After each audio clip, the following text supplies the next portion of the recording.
अस्सलाम वालेकुम students, welcome to my YouTube channel skill for study. उम्मीद करती हूँ आप सब लोग खैरियत से होंगे। अगर चैनल पे न्यू है तो जल्दी से चैनल को सब्सक्राइब कर दे और बेल आइकन को प्रेस कर दे ताकि मेरी आने वाली वीडियो टाइम पे आपको मिल जाए। अब चलते हैं हमारे आज के टॉपिक की तरफ। हमारा आज का टॉपिक है MTS 642 फ्लूइड मैकेनिक्स, जो हमारा इंट्रोडक्शन है। इसमें इसके असाइनमेंट नंबर 1 का सोल्यूशन जो कि आज हमारा ओपन हुआ और उसकी लास्ट डेट आई थिंक 11 है।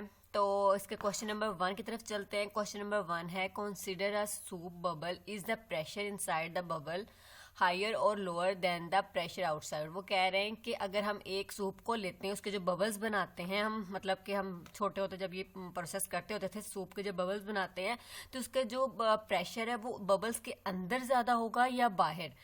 तो इसको एक हमने बताना है कि इसका आंसर देना और इसको बताना है कि क्यों ये इसके अंदर ज्यादा होता है या फिर कम होता है, तो इसकी रीजन बतानी है। और the second is the capillary राइज्ड greater in small और लार्ज डायमीटर ट्यूब। हमारी जो कैपिलरी है वो कहाँ, मतलब ज्यादा ग्रेटर जो होती है वो स्मॉल में होती है या लार्ज डायमीटर में होती है। इसकी भी हमने ये बताना है कि ये लार्ज होती है, ये स्मॉल होती है और इसकी वजह क्या है स्मॉल या लार्ज होने की। तो अब सोल्यूशन की तरफ चलते हैं। हमारा सोल्यूशन है क्वेश्चन जो पार्ट 1 का सोल्यूशन, हमारे पास आंसर ये बनता है कि the pressure inside the bubble is higher than the pressure outside surface of the soap bubbles. मतलब कि जो हमारे पास बबल होता है उसके अंदर प्रेशर ज्यादा होता है बनिस्बत बाहर के। तो इसकी रीजन क्या है? Due to the pressure of surface tension the outer surface experience a net inward force. जो इनवर्ड बाहर की जो नेट फोर्स होती है उसकी वजह से जो टेंशन होता है, और इसीलिए इसकी जो अंदर वाला जो होता है प्रेशर वो ज्यादा होता है। और थोड़ा सा 1-2 लाइंस में मैंने और यहाँ पे एक्सप्लेन कर दिया था। Due to excess pressure inside the bubble the free surface of the bubble will experience the net force in the outward direction due to which the bubble will expand. मतलब जैसे हमारे पास एक बबल है, उसके अंदर जो प्रेशर वो ज्यादा होगा। किस तरह? क्योंकि वो मॉलिक्यूल्स अंदर ही टकरा रहे होंगे और वो एक प्रेशर क्रिएट कर रहे होंगे जिससे बबल एक्सपेंड होता है। अब नेक्स्ट है हमारे पास the capillary rise greater in small diameter. उन्होंने पूछा था कि लार्ज है या स्मॉल है, तो हमारे पास स्मॉल डायमीटर में जो कैपिलरी वो राइज ग्रेटर होती है।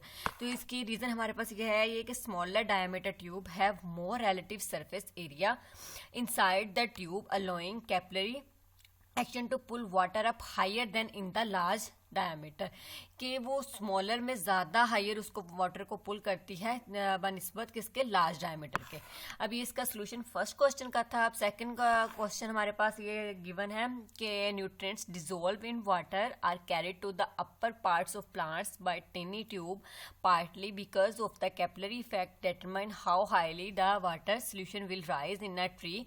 इन हमारे पास यहाँ पे एक दिया हुआ डायमीटर 0.0026 मिलीमीटर डायमीटर है हमारे पास। कैपिलरी इफेक्ट हमें फाइंड करना है। उसके बाद नेक्स्ट है नोट के treat the solution as water at 20 degree Celsius पर। उसका जो एंगल होगा वो 15 डिग्री होगा।